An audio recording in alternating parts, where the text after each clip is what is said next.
បាទសួស្តីបងប្អូនអរគ្នាថ្ងៃនេះខ្ញុំមកប្រាប់ពីរបៀបនៃការផ្លាស់ប្ដូរឈ្មោះលើ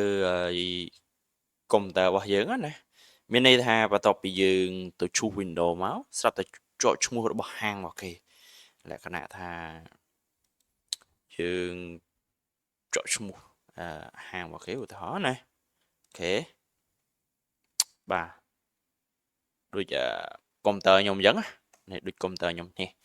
បាទបងប្អូនអរគ្នាគឺជាប់បែបនេះអញ្ចឹងយើងចង់ដាក់ឈ្មោះខ្លួនឯងបាទដើម្បីយើងផ្លាស់ប្ដូរដាក់ឈ្មោះខ្លួនឯង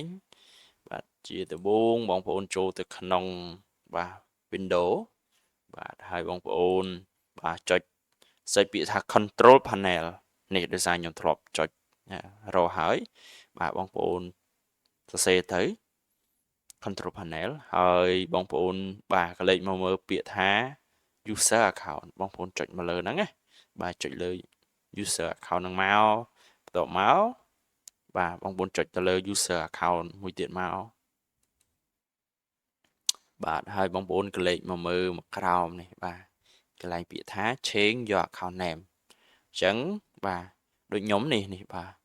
account ឈ្មោះកុំព្យូទ័ររបស់ខ្ញុំឈ្មោះរបស់ហាងបាទ FTC អញ្ចឹងខ្ញុំចង់ដូរពីឈ្មោះបាទរបស់ហាងរបស់គេអញ្ចឹងមកដាក់ឈ្មោះរបស់ខ្ញុំអញ្ចឹងបាទអញ្ចឹងខ្ញុំសេមកបាទឧទាហរណ៍ណាមិនឧទាហរណ៍នេះមែនតែនបណ្ដោយបាទដាក់ឈ្មោះខ្ញុំមកបាទហើយបងប្អូនហើយចុចពាក្យថា change name បាទចុចផាច់មកបាទនេះបងប្អូនអរគ្នាឃើញឈ្មោះបងប្អូនបងប្អូនទាំងអស់គ្នាបាទនេះឈ្មោះខ្ញុំបានដូរមិញអូខេឥឡូវយើងសាច់បាទចុច lock screen វិញបាទចុច lock វិញបាទជាមួយចេញអត់